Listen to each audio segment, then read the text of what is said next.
short week, but we've got a great guest to wrap off the week with you guys. Sherí Barros is a seasoned marketing and brand executive who currently serves as the Chief Marketing Communications Officer at ZERO Prostate Cancer. She joined the executive team in October of 24, bringing an extensive background in purpose-driven marketing and sports brand partnerships. Sherí has spent over 20 years across the nonprofit and for-profit sectors with a particular specialty engaging male audiences through highly visible sports and community brands. As CMCO, she leads the organization's national marketing, communications, and brand amplification strategies. Her focus is on the mission-first strategy to reduce late-stage diagnosis and address health disparities in the prostate cancer community. Before joining ZERO, she was the VP of Sports Partnerships, and she led a national team managing high-profile collaborations with major sports leagues, NFL, NBA, et cetera, and Fortune 5000 sponsorships to drive the ACS mission. Sherí has held significant internal roles in professional sports marketing, including head of marketing for the NBA's San Antonio Spurs and marketing roles across the NFL's Oakland Raiders and Atlanta Falcons. In 2019, she was an inaugural jury member for the Cannes Lion Entertainment for Sports Awards, one of the most prestigious honors in global marketing. She's a winner of the Advertising Telly Award for Excellence in Video and Television across all screens, and she has served as an adjunct professor of marketing at NYU and guest lectured at UCLA on the management of media, entertainment, and sports properties. Sherí, thanks so much for coming on, spending some time with us today. Thank you so much for having me.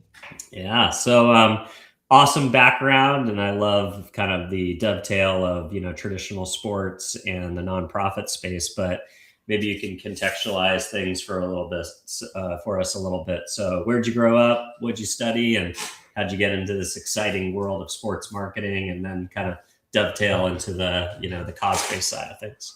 Yeah, well, it's interesting because where I grew up is directly tied to what ended up being a sports career. I'm from Atlanta, Georgia, originally.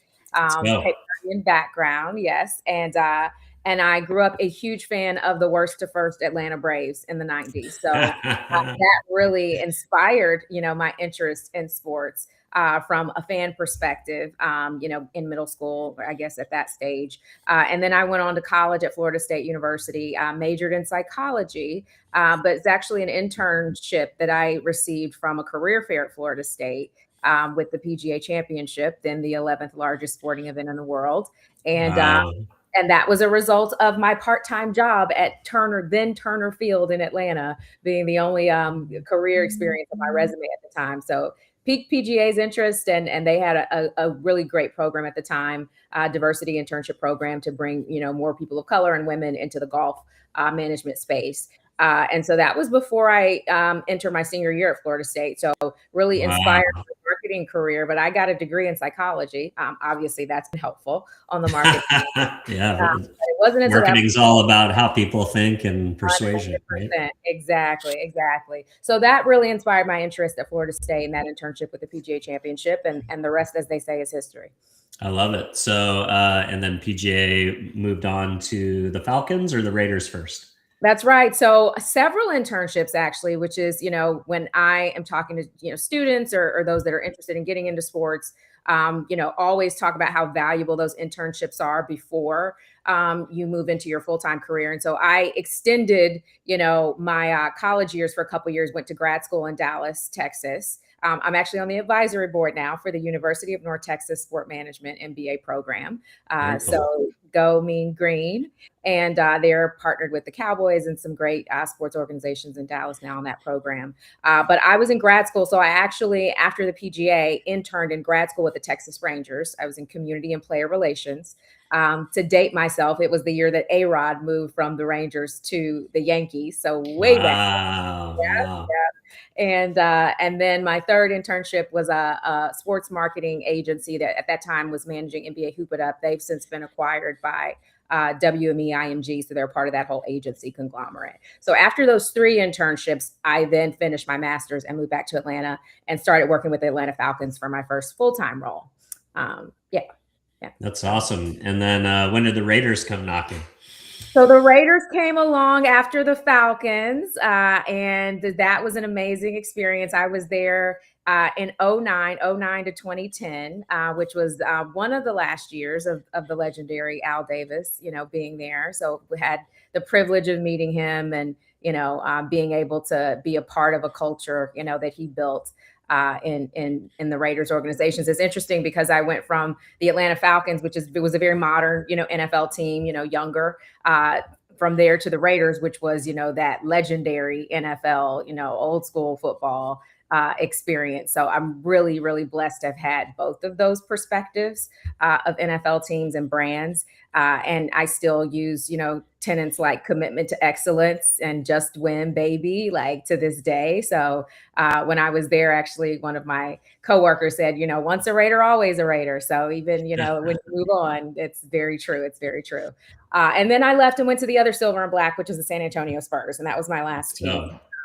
And that was an opportunity to run all the marketing and advertising for a team. So really great experience down there in San Antonio. And I don't know when this is going to air, but we are just before the Spurs go into Game 7 of the NBA Finals. So I got to get in and go Spurs go for my team. Let's go. Yeah, it's exciting time right now for sports and leading into, we talked a little bit off camera, World Cup, LA 28. Yes. Sports has never been bigger. It's never been more international in focus and scope, really becoming a global phenomenon. American sports exporting internationally and international sports coming to America, like F1 and cricket and things like that.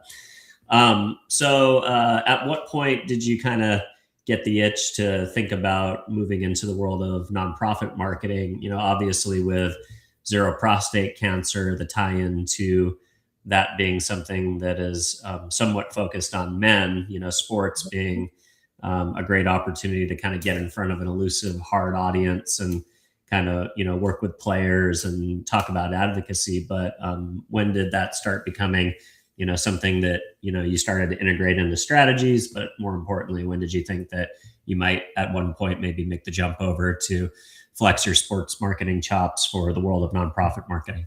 Yeah, such a great question. And it's definitely been an evolution. And I say this a lot also when I'm speaking about, my career, which has been a career of, pivots and transitions, but very much an intersection that makes sense. So what I tell people a lot is there was definitely the choice to move away from the team side of sports into a sports agency where I worked for 3 years on the corporate sports marketing side.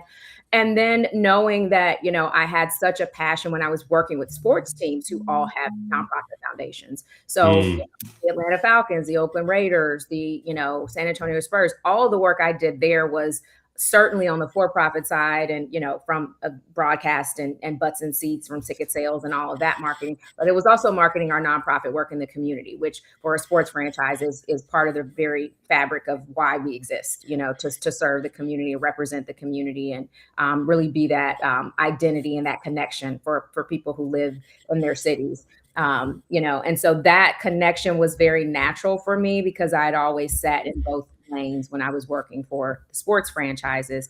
And it was really an opportunity that found me to go to the American Cancer Society, because when I was leaving side, a former colleague of mine at the agency reached out to me and said, hey, we really need someone with a sports expertise, which nonprofits traditionally hadn't thought about, the need to really have someone who comes from that background managing the level of deals that they had. Like at that time, the American Cancer Society was almost 10 years into their NFL partnership and, had partnerships with the National Hockey League and the NBA and women's tennis and all the major leagues. And so that colleague reached out and offered me the opportunity just based on my background. And I said, I've always done it sort of part-time, as I said, but whenever I would talk about my work with sports franchises and some of those most impactful moments, it was always the community and the nonprofit work that we did.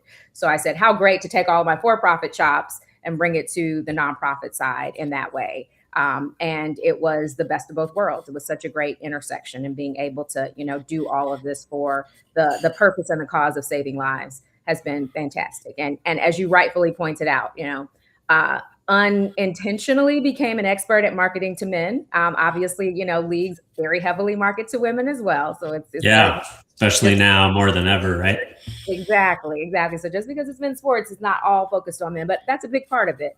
And also the relationships that I had from the sports space were, just unintentionally, like I said, setting me up for the role that I'm in now. So then when this opportunity came along, I really wanted to lead a marketing department and a communications department full time, whereas I was really on the partnership side once I left the sports team side. So this was a chance to get back to running a department, running two departments on marketing and communications, and bringing, like I said, that pulse, the relationships, the knowledge of marketing to men to the health side. And it's just been a phenomenal 2 years, about 2 years in now in this role. And as you may have seen, I mean, we had a blockbuster year last year. We launched the largest initiative in U.S. history for prostate cancer. And I established an ambassador program. So we partnered with Beyonce's father, Matthew Knowles. Yeah, Matthew's been on the show before. He's amazing. Oh, wonderful. Yes, he's great. We're so happy to partner with him. Alan Houston, who was a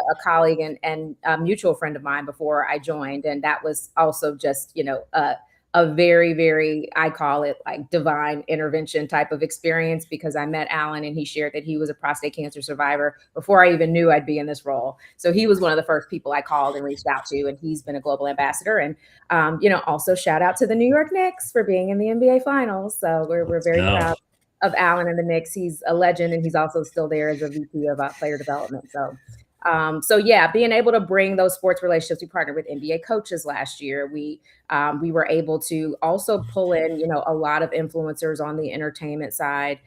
Dwight Eubanks, Bravo TV star, announced his diagnosis. We released that exclusively to People magazine last year, and that took off like wildfire.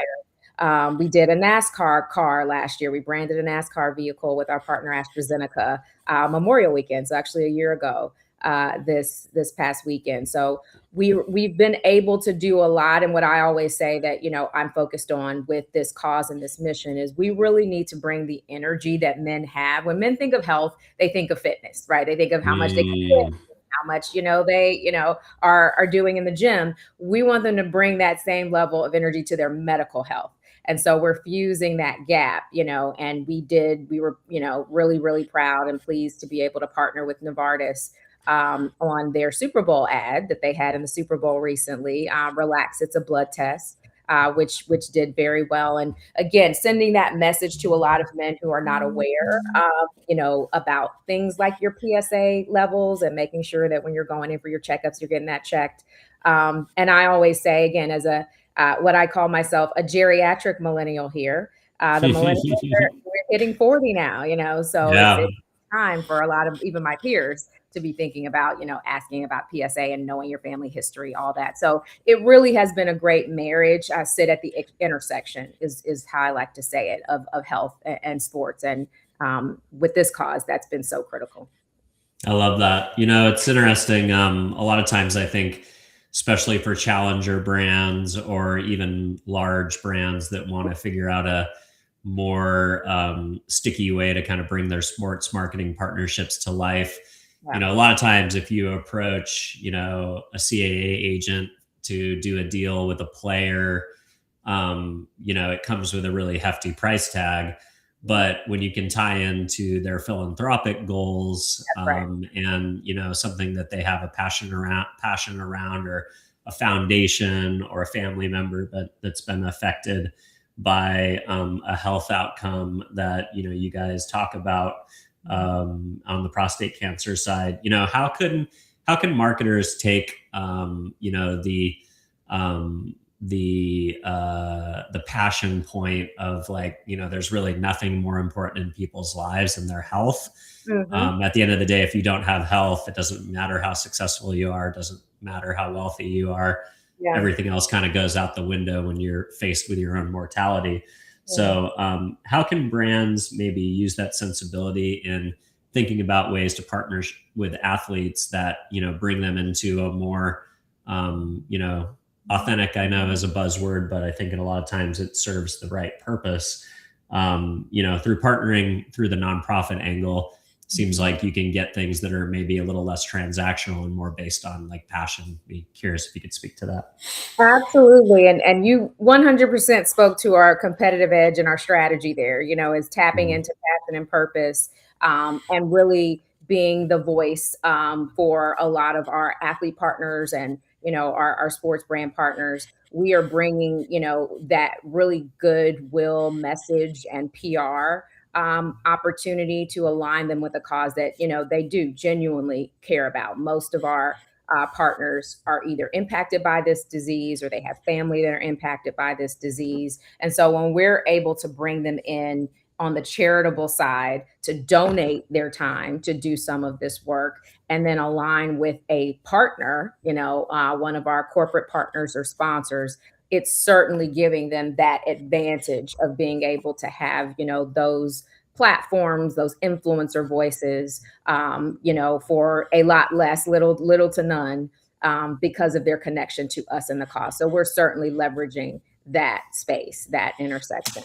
And I would also say, it's really important for the brand to understand their message. Certainly one of the things I've done since I've come in is really hone in on our messaging of being that, that charity, that organization that wants to meet men where they are. And what better way to meet them where they are than in the spaces that are not the doctor's offices all the time, that are in the community, that are parts of the things that they love, whether it's lifestyle sports. We do an amazing event during to kick off New York Fashion Week with designer Frederick Anderson. He founded the Blue Jacket Fashion Show. And so it's a men's fashion show that kicks off New York Fashion Week every year. And those are opportunities for us to reach, an audience of men that are in fashion and bringing in influencers from, television and entertainment that we wouldn't normally reach either. So I would say, yes, it's important for brands to leverage the opportunity to partner with organizations like ours, certainly from a PR and community standpoint. But also recognize the value that they have in presenting these opportunities to reach men and reach any audience for that matter in a space where they're more comfortable, where you're meeting them more where they are, which is really important for partners of ours that are like in the pharmaceutical space, for example.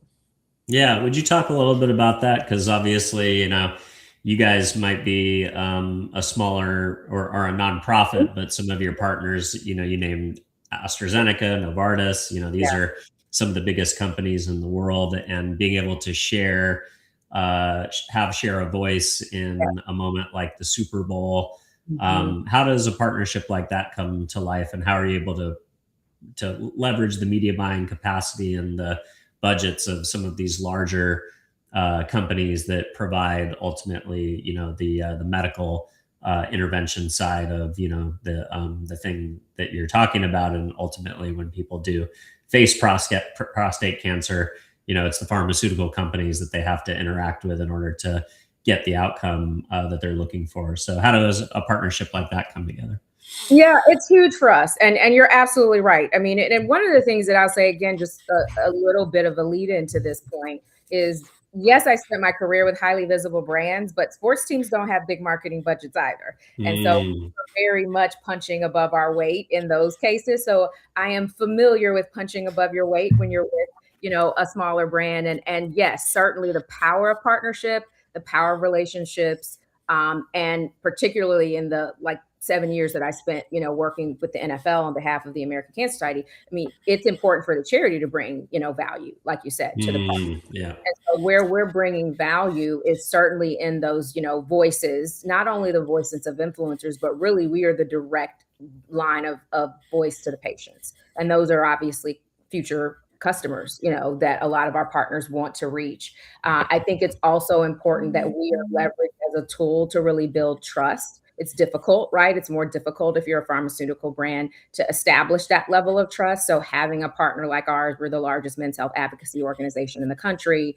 We speak very much on behalf of, those men that are impacted. And so if we're able to bring, a partner into that community and establish some trust in what they represent, and wanting to not just focus on the product, obviously, because that's particularly a space where we're not able to endorse any product, but we do want to be able to bring them in and align them on the mission of saving more lives. And so we start there. And then once we've established that that is truly their brand tenet and their focus of saving lives, and hopefully you don't get to the point, right, where you have to use their product. That's certainly a line, that we walk as well, which is the line where we talk about prevention, the line where we talk about early detection and reducing, risk for other cancers. Obviously, ours isn't one of those cancers where you can reduce your risk, but you can certainly know your family history. And the beauty of ours prostate cancer has a 99% survival if it's caught early. So it might not seem sensible for our pharma brands to come alongside us with that message, but that's absolutely where they want to be. They absolutely want to be with us, saying that we want you to know your family history. How can we help you be more informed, so you can catch this thing as early as possible. So those are the ways that we are helping them build and establish trust with the audience and making that more tangible, in terms of the assets we're delivering. So, what is the impressions and the reach that we're delivering? What is the value of them reaching our database directly? How many people are taking action, based off of what we're promoting, whether it's getting a screening or, searching for more information. So those are some of those tangible, I'd say, obviously, KPIs that we're delivering back to the partner. And in a big way, it's all about helping them to establish more trust and build their reach, with their brand through us. Love it. You also mentioned the idea of aligning with coaches. You talked about family members, like Matthew Knowles, obviously being with, 1 degree of separation from Beyonce and Jay-Z. Yeah. How does that kind of work as a, like you said, a scrappy brand that maybe has less budgets, but kind of aligning with, also there's the idea that a lot of times when people are, at the peak of their fame and celebrity and influence, they're younger. So if you can align with coaches, which tend to be older than the players, or adult parents of celebrities, which tend to be older than the celebrities themselves, and maybe more, in a season of life where they have to deal with these types of issues. Can you talk about kind of that as like a proxy to, the end consumer, or kind of aligning yourselves in these spheres of influence? Yeah, and we saw this actually in real time with our Harris poll, numbers, because we were keeping an eye on things like consideration among specific target audiences, and particularly to that point around Beyonce's father and, and Allen Houston and some of those, African-American figures. We started to see our consideration tick up specifically to the African-American male audience. So yes, that by association connection. And for us, a brand that's, really just starting to put a lot of emphasis in increasing our overall awareness, the awareness that comes by association with an audience that is familiar with, obviously, Beyonce, and her father, which we know is a huge audience that we can reach. For us, the win is even just people now knowing and having heard our brand name through them. We did an episode, which again, this is just an example of the incredible value of ambassadors and partnerships. We did a full 25-minute episode on BET Talks with Matthew Knowles. Be able to have that type of exposure to, of the Paramount BET audience, as a result of, our ambassador and our relationship there. And also to hear it come from an ambassador. We see this a lot, obviously, with content creators today. It can't sound like an ad. It really sound like a conversation. It really needs to be someone talking about their experience, their real world experience. And those are the types of things that allow, those with platforms to help us reach people. And they're hearing our brand, but they're hearing it in a way where it's stickier and where it resonates more because it's coming from someone's real lived experience. And then you're connecting that, right, with your identity and your experience. It's an earned media opportunity versus, it's content that people are tuning in to see versus things that are interrupting them while they're trying to get to content that they want to see. Exactly. So we mentioned in the bio that you were part of the 2019 Cannes Lion inaugural jury for entertainment and sports. We're moving into Cannes Lion seasons. We're about 30 days out. I know you sadly aren't going to be able to join us this year, but could you tell us a little bit about that experience and how important are the Lions and some of these moments where we kind of recognize the best and the brightest of the industry?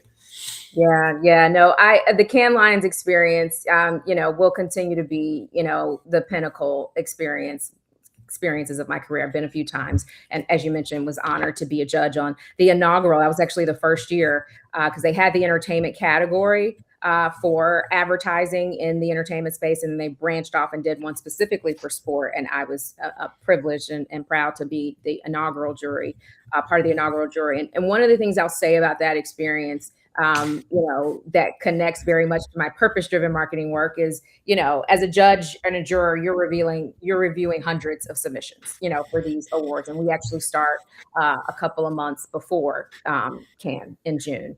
And so as we're going through all the awards, and then we get into the jury room in June, and it's down to like that top, several categories. One of the things that struck me from that first year of the sports awards is a lot of those awards that were in the final categories were purpose impact driven marketing campaigns. Yep.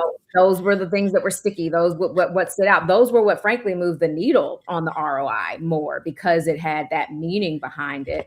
And so I felt such a sense of pride, being a purpose-driven marketer in that jury room, because those were the impact. Those were the campaigns that drove the most impact. And that year, actually, Steve Stout was the jury president with my group that year.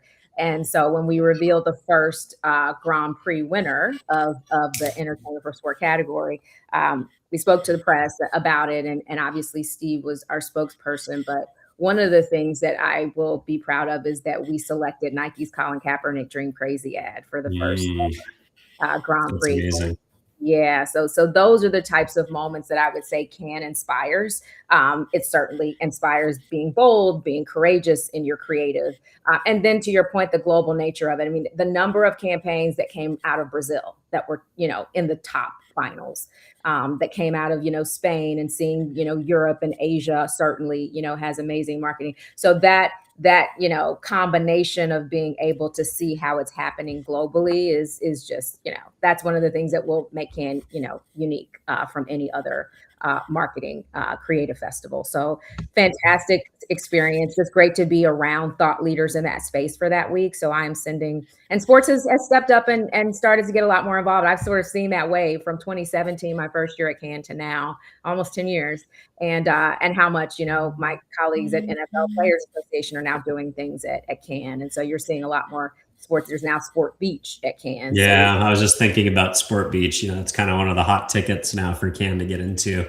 Yes. And it kind of came out of nowhere, and a lot of deals get done through those relationships that get brokered between leagues and disciplines and players, et cetera. It's special. And then of course they have the health and the pharma track. So we've been talking to some of our partners about maybe next year doing some things there together as a partnership. So yes, I will be engaged with World Cup this year. So we'll not make it out, but sending all the love to my colleagues in Cannes. Yeah. I love it. We've talked a little bit about your professorship at NYU, doing adjunct work with them, guest lecturing at UCLA.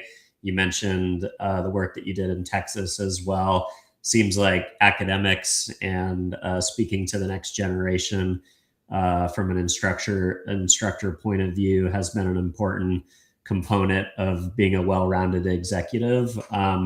What does it do for you, other than, compensation and prestige and things like that, but being able to, be with students or people who are learning the business of marketing, either as undergraduate or graduates? How important is that as a marketer to kind of, touch and feel the next generation, so to speak, and kind of where their head's at and the things that they're thinking about, the tools that they're using? Well, and let me just say, I'm so glad you framed it that way, because as inspiring as I just said, Cannes was, when just sort of the other side of your career, once you're established and you've been there and you're learning from, your peers and your colleagues, that experience of teaching undergrads has been equally inspiring, and for exactly the reasons that you just said, because when you can feel and sense the energy from this next generation, any generation that's really coming into their own, how passionate they are about what they want to do with their careers, how much of a sponge they are to soaking up a lot of the information, but also rightfully questioning some things, about, the industry and some of the trends, and being ahead of the curve, of some of the trends, certainly given that they're going to be a lot more tech savvy and AI and, everything forward. So it is equally inspiring to be, in that, position, to be able to teach and to hear from them just how enthusiastic they are about taking our industry to the next level. So Absolutely. I would say that experience, that's the most valuable aspect of that. And I still keep in touch with some of my students from NYU and from UCLA. One of my first, which again, I'm waiting to see when this is going to be the outdated advice, but one of the first things I say to students when I'm opening up a lecture, and I did 2 weeks for UCLA, is everyone needs to add me on LinkedIn. If you don't have a LinkedIn profile, you should, and start using it. And so to see the students, get engaged and reach out to me, as they're starting to, go through their first jobs and things of that nature. It's incredibly inspiring. And us as professionals, right? I say this as well when I usually wrap up my courses is, we are counting on you, the next generation. Like, we want to see you come in and take our work and take what we've done a step further for the good of the industry, for the good of humanity, for a lot of reasons. So it's something I will always do whenever I can find the time, just because it's inspiring, and it's also your way of really connecting to the future through. Yeah, I love it. I always, anytime any colleague of mine is putting on a seminar or doing a cohort or even like a MBA case study or something like that, I try and raise my hand and participate as much as possible, for those same reasons. I think it's great to give back, but it's a great way to source, talent and stay in touch with people who are starting their careers. Absolutely. But, I feel like I learn as much as I, impart, through just seeing how they think and approach, marketing tropes and things that we kind of take as gospel. Sometimes they, push, like you said, they have a different spin, or they think that's old school. So that's right. Yeah. I said when I taught at UCLA, I'll just share this one last story, because these are just the moments that No, I love it. I find funny being at this phase. But I taught an intro to entertainment, media, and sports, because all of them are converging now, by the way. Yeah. Fortunate, when I was at the Spurs, I was heading up the marketing for the arena. So that's the concerts and shows, and working with Live Nation. So a lot of it is converged. But I say that just to say, when I started doing the music portion of the lecture, and I put up all of the forms that we used to consume our music in, and when I put up a photo of a CD and see like the blank stares of people who have no idea what a CD is, it's just like, this is the fun part that our parents experienced, I guess. Yeah, 100%. All right. So under the leadership of your CEO, Courtney Buehler, you've propelled the organization's Blitz to Barriers initiative. This is a goal launched in late 2025 to save 100,000 lives by 2035. How important is it for nonprofit to have kind of stated timelines, metrics in which they keep themselves accountable, and what we would call, a big, hairy, audacious goal? How important is it to contextualize, the work that you're doing and ladder it up to a big metric like that? And how are things going? Yeah, it's incredibly important, right? Because we talk a lot as marketers, and I've had this conversation, over years, about the importance of the KPIs, because they're measuring outputs. But what really you need to speak to are the outcomes. And that's where that actual lives saved comes into play. And it is a bold and courageous statement to make, because we want people to not just think about a number of screenings. That's certainly important. We want them to realize what that leads to, which is ultimately the lives saved, or the number of people who then get the supported resources they need to make it to follow up, and then you have the decision-making support, in terms of treatment options. So all of those things ultimately lead to the outcome, which is a life saved. And so, yes, we want people to understand that all of this work is ultimately leading toward that. And that's why, that statement is so important. And it's funny that you mentioned the name Blitz the Barriers. I named Blitz the Barriers within my first couple of months there at the organization. And it was my sports marketing background, obviously, that tied into that.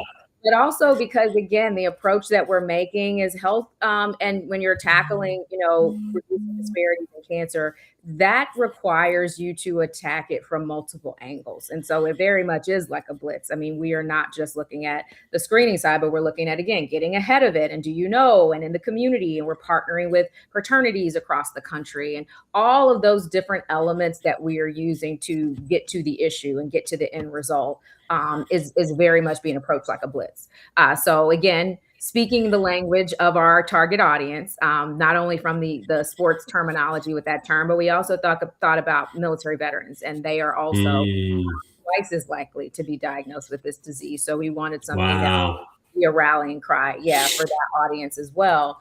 But yes, the point that you made is what I think we're most proud of, and what we really try to focus on, whether it's our corporate partners, whether it's our community partners, is that yes, we are all in this together, and that we are the means to the end is, I mean, we had, an amazing partner who we still work with, Montel Jordan of This Is How We Do It, is another one of our voices.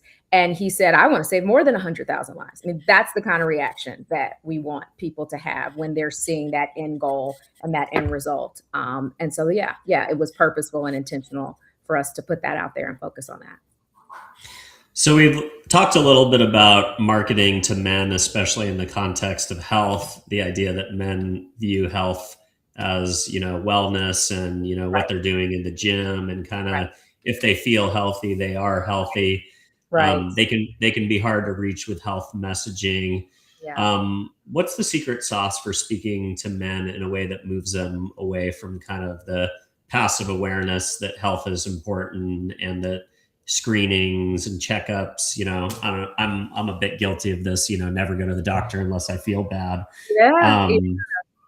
I would say, How do you get men to change those kind of those?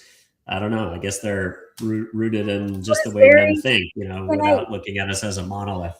Exactly. No, I agree. And it's funny you say that, because it really is a two-pronged approach.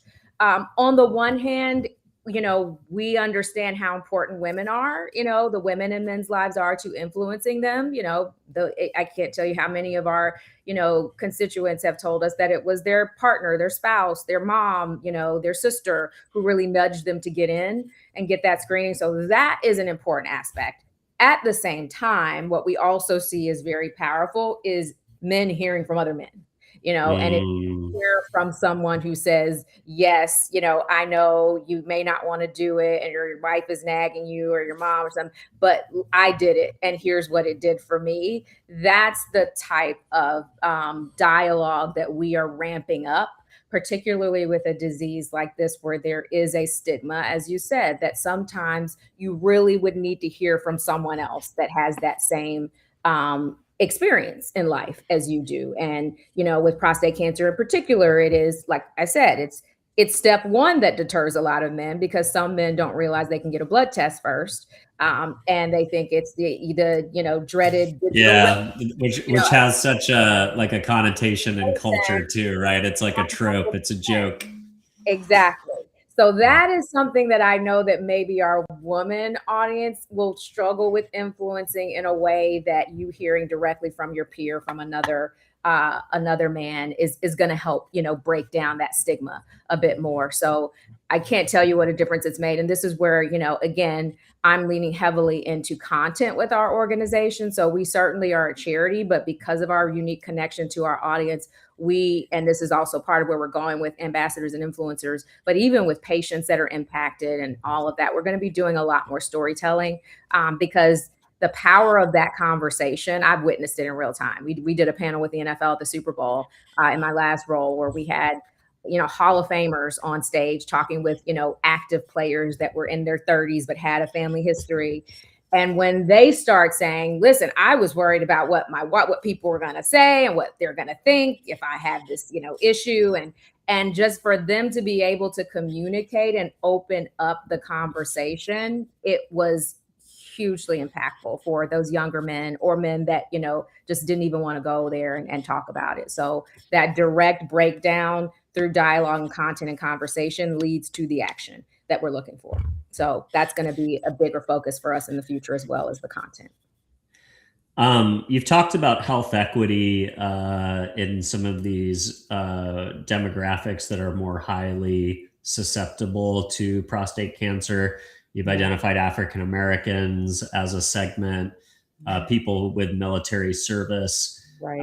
I'd be curious, how do you collect all of that data, and how do you find kind of these cultural insights of, micro communities or bigger chunks of the total addressable market that might be more susceptible? And then how do you design storytelling that can reach those communities while still having the awareness that you need in the overall cohort?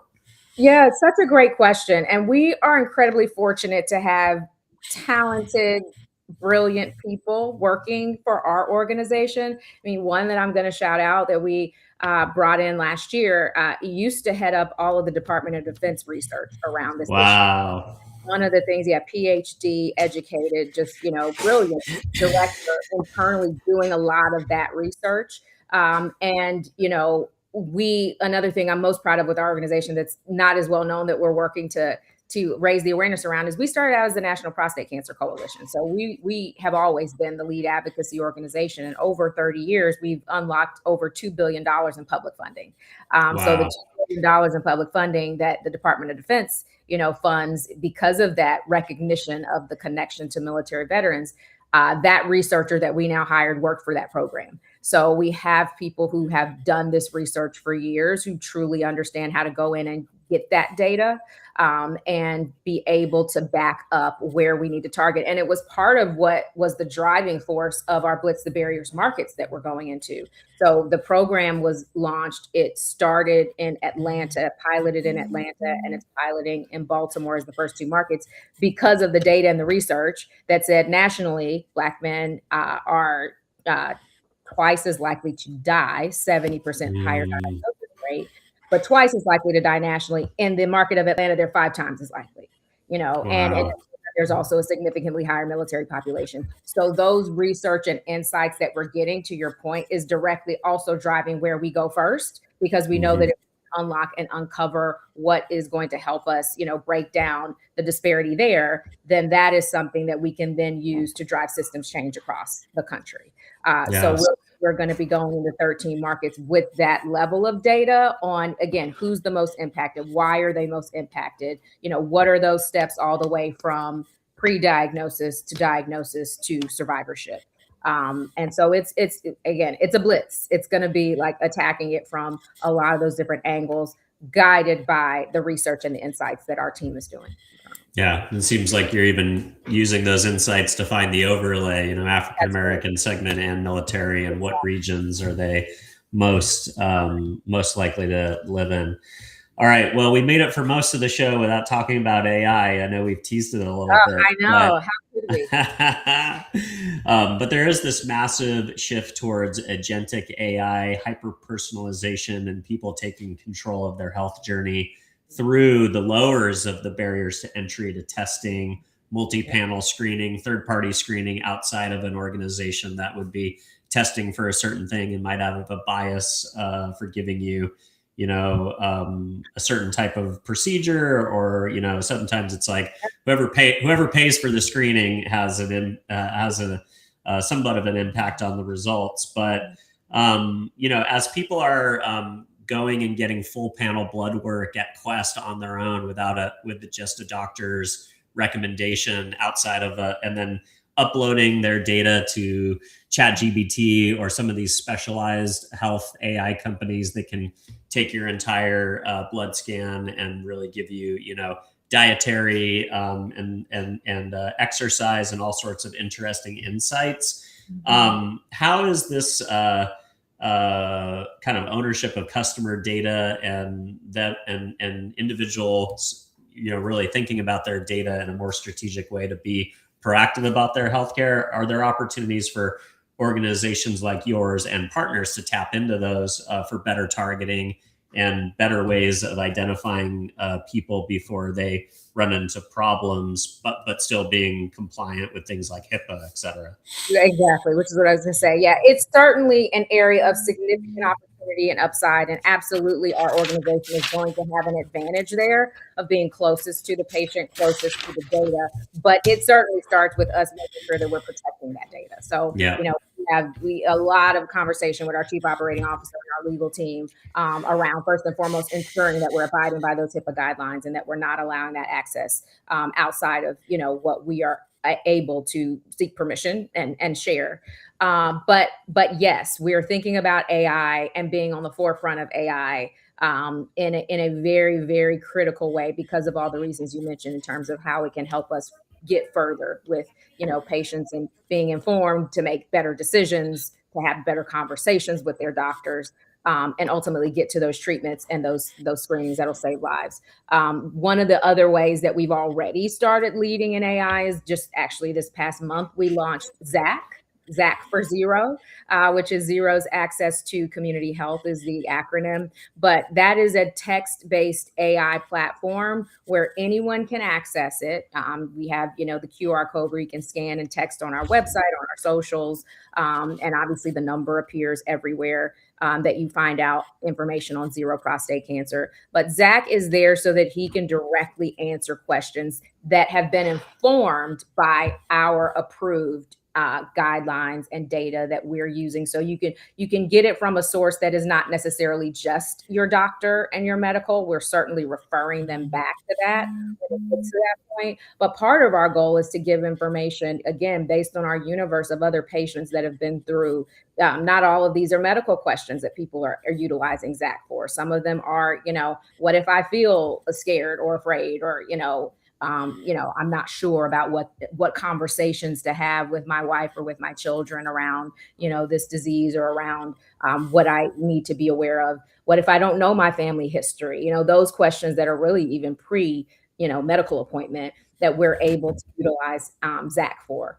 And, again, I think that it takes a while for them to get comfortable with an AI, but then once you realize that the advantage is that maybe you can ask it some things you're not comfortable asking someone in your life, I think that's also for us, and particularly with men, where we're hoping that's going to resonate and cut through. So yes, we're certainly, like I said, protective of the data, because Zach is going to bring us a lot of that, data, and we're going to make sure that, we're following guidelines with it. But what a treasure trove of information that's going to help other people that we're able to get through this Zach AI platform as well. So just launched it and already starting to, review and get a lot of great information that's, yes, going to benefit our partners in the future ultimately.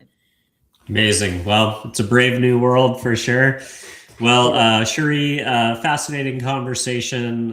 Thanks for all the important work that you're doing in advocating for this important issue, especially one that affects, men in higher numbers. So loved the conversation and just all the interesting things that you're doing.